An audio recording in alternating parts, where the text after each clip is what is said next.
100 सुनार की और एक नीतीश कुमार की। नियोजित शिक्षक और सरकार के बीच जिस तरीके से माहौल गरमाया था, उस पर अब एक कैबिनेट बैठक में मुख्यमंत्री नीतीश कुमार ने हथौड़ा मारने का काम किया है। चुनाव के पहले नीतीश कुमार ने एक मास्टर स्ट्रोक नियोजित शिक्षकों के लिए खेला है और अपने पिटारे को खोलकर एक नई उम्मीद नियोजित शिक्षकों को दी है।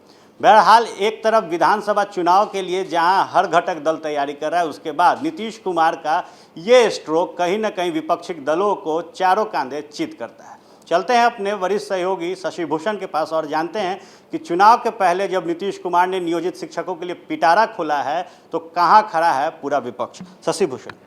देखिए, आपने सही कहा आर्यन कि बिहार की राजनीति के लिए एकदम सटीक लाइन है कि विपक्ष चाहे 100 हमले कर ले, लेकिन नीतीश कुमार जब एक चोट करते हैं तो वो चोट बहुत जोरदार होता है।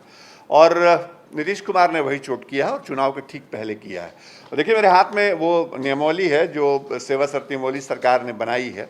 इसमें उन तमाम बातों का जिक्र है जो लगातार हम खबरें दर्शकों को दिखा रहे हैं, लेकिन दरअसल ये समझना जरूरी है कि नीतीश कुमार ने चुनाव के पहले जो स्ट्रोक लगाया है, इससे कौन कौन चित हो रहे हैं और कैसे हो रहे हैं, और उसी खबर पर हम चर्चा करने के लिए इस वक्त जुड़े हैं। नीतीश कुमार ने एक तो जो बड़ा दांव खेला है वो ये कि बिहार के अंदर जो 3.5 लाख नियोजित शिक्षक हैं, वो सबसे बड़े उनके विरोधी माने जाते रहे थे अब तक। उनको अपने पाले में लाने के लिए ये एक कदम उन्होंने उठाया है। ना केवल सेवा शर्त नियमावली दे दी, बल्कि 22% का जो वेतनमान वृद्धि है, वेतन वृद्धि है, वो दिया है। वेतनमान की बात नहीं है, वेतन वृद्धि उन्होंने की है। हालांकि ये 1 अप्रैल 2021 से लागू होगा। अब नीतीश कुमार ने इस फैसले से क्या किया? देखिए, एक तो ये कि कोरोना काल में सरकार के ऊपर अभी कोई अतिरिक्त वित्तीय बोझ न पड़े, इसके लिए इस फैसले को, मतलब वेतन वृद्धि के फैसले को उन्होंने अगले वित्तीय वर्ष के लिए टाल दिया है। एक ये स्ट्रोक। दूसरा उन्होंने क्या किया, जो नाराजगी थी उसको दूर करने के लिए वेतन वृद्धि भी दे दी और सेवा शर्त नियमावली भी दे दी।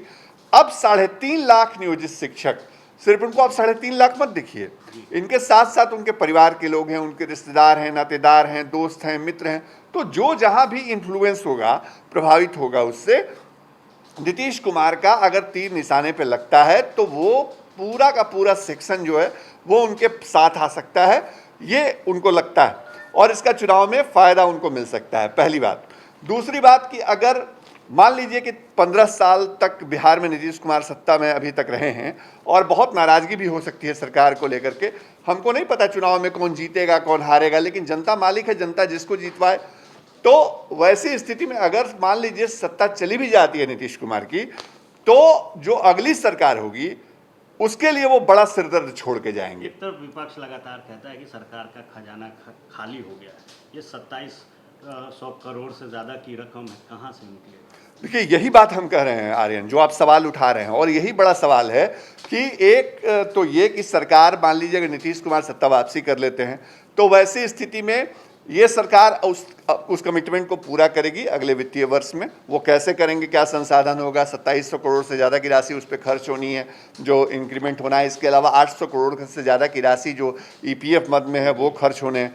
तो इसको वो मैनेज करेगी। लेकिन अगर दूसरी सरकार आती है तो उसको भी ये फैसला लागू ही करना होगा, क्योंकि देखिए, आप पिछली सरकार के लिए गए फैसले को आप इस तरह से वापस नहीं ले सकते हैं। हालांकि ये होता है कि कैबिनेट में ही कैबिनेट का फैसला टूटता है, लेकिन ये बहुत आसान नहीं है, कम से कम नियोजित शिक्षकों के संदर्भ में। 3.5 लाख नियोजित शिक्षक जिस तरह सरदर्द बने हुए रहे नीतीश सरकार के लिए पिछले लंबे वक्त से, तो कोई भी सरकार आए, अगर नीतीश कुमार सत्ता में आए तब तो वो करेंगे। अगर कोई दूसरी सरकार भी आती है तो वो सत्ता में आते ही इतनी बड़ी नाराजगी, इतने बड़े सेक्शन को लेकर के वो नई माहौल क्रिएट होने देना चाहेंगे वो शुरुआती दौर में। तो ये भी एक बड़ी वजह है। तो नीतीश कुमार ने स्ट्रोक से क्या किया? देखिए, तेजस्वी यादव हो जो विपक्ष के नेता हैं, या फिर चिराग पासवान हो जो सहयोगी दल के नेता हैं, ये दोनों नियोजित शिक्षकों को लेकर के स्टेटमेंट दे रहे थे। अपना जो मैनिफेस्टो है या एजेंडा ये लागू करने वाले हैं विधानसभा चुनाव को लेकर के, उसमें ये दोनों इस बात का जिक्र करने वाले थे कि ये नियोजित शिक्षकों को क्या देंगे। लेकिन उसके ठीक पहले नीतीश कुमार ने उसको दे करके ऐलान कर दिया। तो एक तो जो चुनावी मुद्दा है वो पहले उन्होंने खत्म करने की कोशिश की है। दूसरी जो बड़ी बात है वो ये कि अगर खुदा न खास्ते नीतीश कुमार की सरकार चली जाती है और तेजस्वी यादव सत्ता में आ जाते हैं या दूसरे लोग आ जाते हैं, तो वैसी स्थिति में उनके लिए एक बड़ा सिरदर्द है नियोजित शिक्षकों को वेतन देना।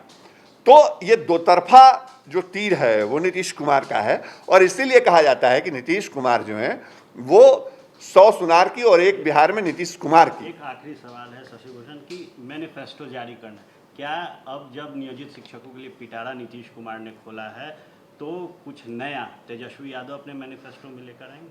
नहीं, देखिए अभी रिएक्शन आना भी शुरू हो गया है, और आप इंतजार करिए।